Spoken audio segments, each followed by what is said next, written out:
Start. उपाध्यक्ष महोदय, क्या पश्चिमी बंगाल में पब्लिक सिक्योरिटी एक्ट नहीं है? क्या बिहार में पब्लिक सेफ्टी अधिकार काम नहीं कर रहा है? लेकिन इसके बावजूद भी यह सरकार विशेषाधिकार ले चुकी है। लेकिन इन अधिकारों के बाद क्या हो रहा है? 7 जून को जम्मू कश्मीर में क्या हुआ? श्रीनगर में क्या हुआ? श्रीनगर में 7 जून को गिरजाघर जलाए गए, महिलाओं का अपमान किया गया, नेशनल कॉन्फ्रेंस की एक जीप को आग लगा दी गई, किसी के खिलाफ कार्यवाही नहीं की गई।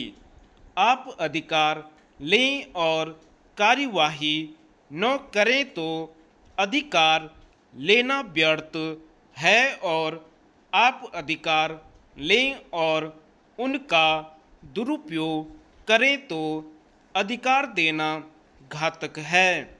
दोनों दृष्टियों से देखिए, इन असाधारण अधिकारों की आवश्यकता नहीं है। क्या इस बात से इनकार नहीं किया जा सकता है कि भारत सुरक्षा अधिनियम का दुरुपयोग किया गया? जासूसों को पकड़ने की बात समझ में आ सकती है, मगर इसमें विद्यार्थी पकड़े गए, सरकारी कर्मचारी गिरफ्तार किए गए, महाराष्ट्र में एक प्रेम विवाह को रोकने के लिए डिफेंस ऑफ इंडिया रूल्स का उपयोग हुआ था। गृह मंत्री महोदय महाराष्ट्र से आते हैं, इसलिए इस घटना को भूले नहीं होंगे।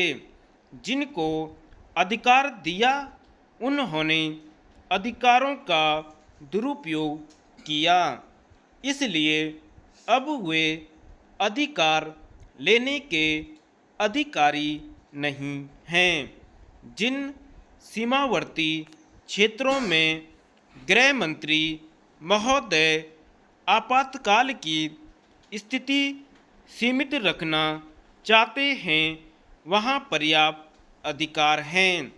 हमारे सामान्य कानून स्थिति का सामना करने में समर्थ होने चाहिए, और अगर वे समर्थ नहीं हैं तो फिर जो उस कानून का उपयोग करते हैं उनमें कोई दोष है, या यदि कानून में स्वयं कोई दुर्बलता है तो उसको भी दूर किया जा सकता है।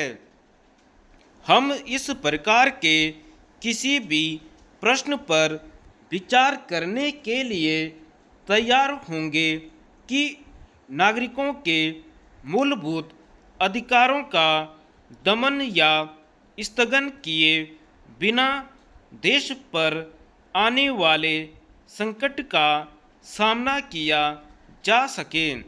इसके लिए सरकार अधिकार चाहती है तो वह ठोस प्रस्ताव लेकर आए, उसके गुण दोषों का विचार करके हम निर्णय करेंगे।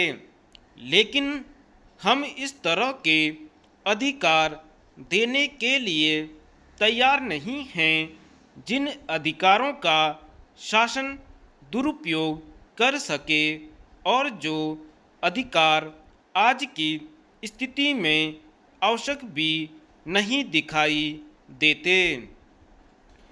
उपाध्यक्ष महोदय, एक बात और मैंने कहा कि देश में संकट है, मगर संकट की अनुभूति नहीं है। यह अनुभूति न शासन में है, न प्रशासन में है, न जनता में है, तो संकट काल क्यों है। धन्यवाद।